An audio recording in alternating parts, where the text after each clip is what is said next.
Hi, my name is Mr. Olson. I am the sophomore counselor, and Mr. Germanson has asked me to talk to you about defining sexual harassment, the difference between flirting and sexual harassment, as well as the consequences and dangers of sexting.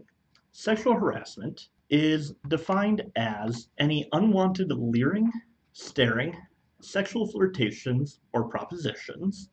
It includes unwelcome sexual slurs, threats, verbal abuse, sexual comments or descriptions, graphic comments about an individual's body, or overly personal conversation.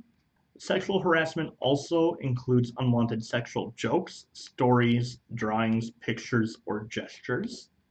It includes the spreading of sexual rumors and teasing or sexual remarks about an individual's sexual orientation. The difference between flirting and sexual harassment is that flirting is often wanted or welcome. It is designed to feel good. It is complimentary in nature. It is a mutual or shared experience. It is also non-threatening, and it builds the self-esteem of both people involved, making it equal. Sexual harassment, on the other hand, is often unwanted. It is designed to feel bad and one-sided.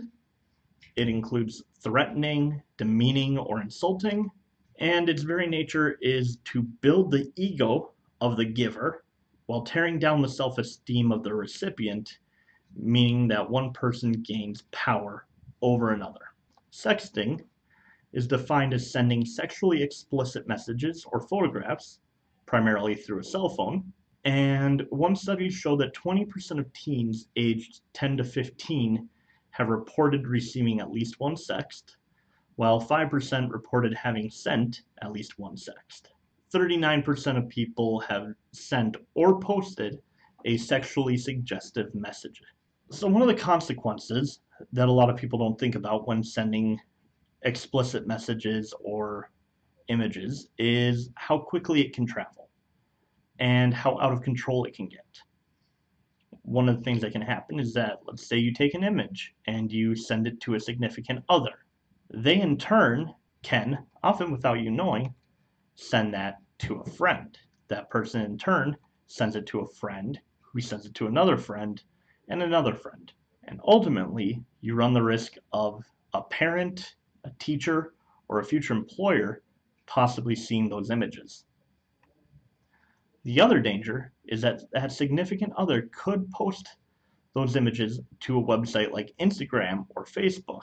We know that registered sex offenders try and find those images. And so that is a risk that you need to be aware of. Another consequence of sending in a sexually explicit image is that if you are underage, that is considered the production and distribution of child pornography. And that is a felony, making it a federal offense and meaning that you could in turn be a registered sex offender. If you send or receive images from someone who is underage, then you are at risk for being labeled a sex offender. There are other consequences, though, beyond the legal. Those images could come back when a future job, military career, law enforcement career, or education career does a background check on you. And nowadays, many universities and colleges are also running searches on individuals. And if those sexts pop up, you run the risk of not getting accepted into those colleges. Social media in general has some dangers and consequences to be aware of. And so to stay safe, you need to be smart about your social media use.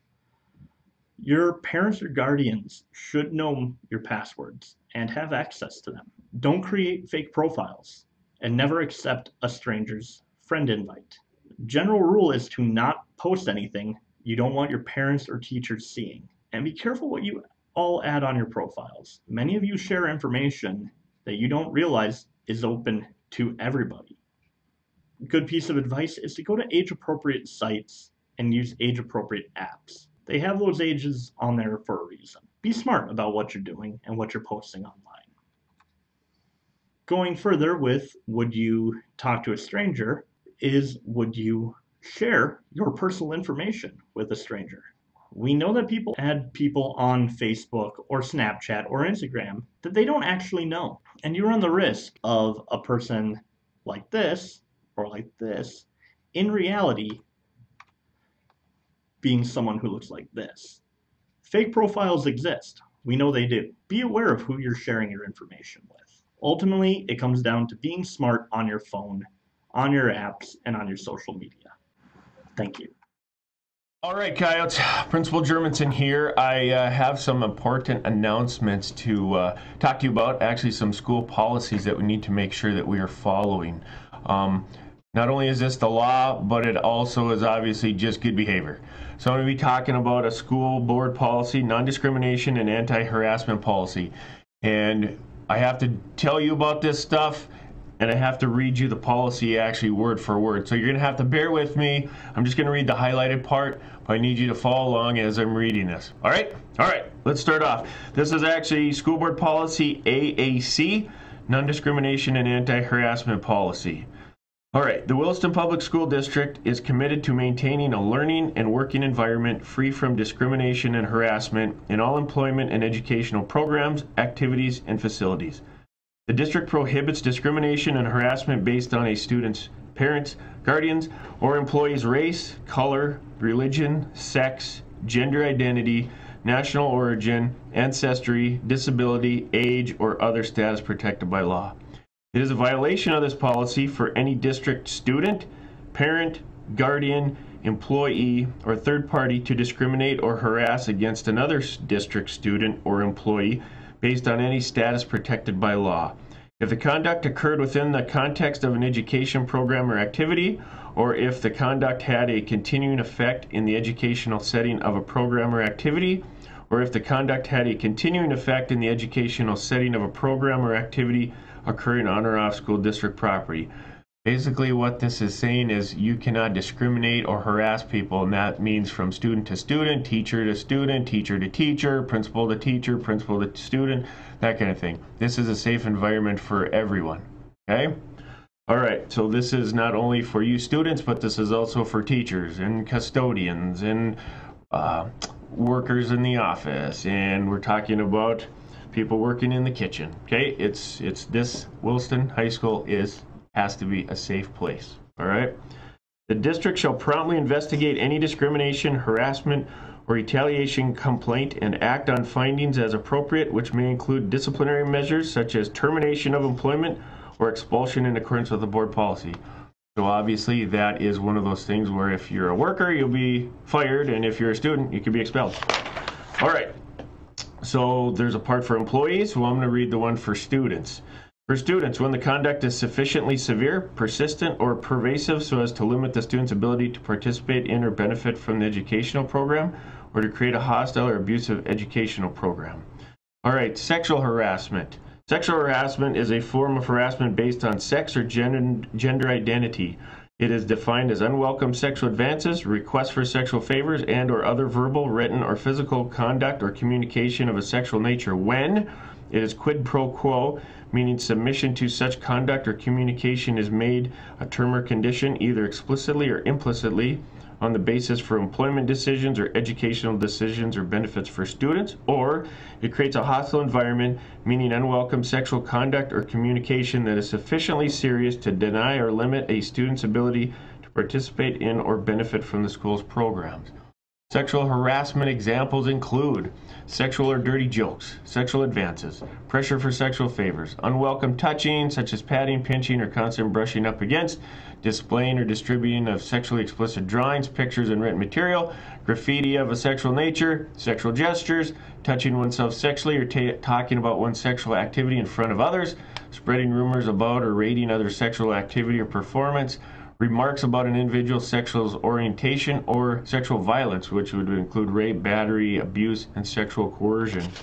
All right, that's some pretty heavy stuff, right? So basically it says, we will not put up with that here. It is against the law. So what if these things happen? Well, the next part is the complaint filing procedure. The board shall create an informal and formal discrimination and harassment complaint filing procedure in Board Regulations Code AACBR. So then I'm going to go on to the procedure about what happens if you feel this has happened to you. All right. The procedure is designed to resolve discrimination, harassment, and retaliation complaints by and against students, parents, and third parties.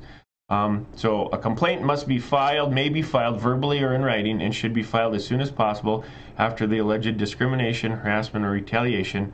A complaint may be filed with any district employee, so that's kind of worded more, like I said, for employees, all right, not necessarily students, all right. So we'll go through all of this stuff. I'm not going to read all this. This just talks about how this investigation takes place.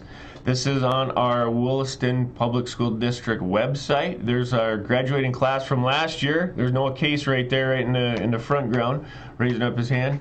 So you go under the school board component, and then you go under all board policies. And if you go under there, then it choose one of the following, and then you can search for the harassment and discrimination, and so go from there. So if you are feeling that this has happened to you, you need to come talk to myself, a counselor, a teacher, or anything like that.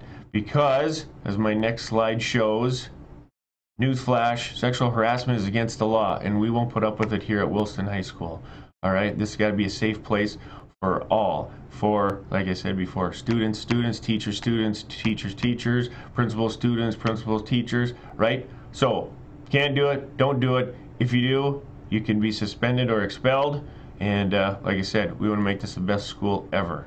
So, all right, coyotes, with that, I appreciate your time, I appreciate your patience, and have a great day.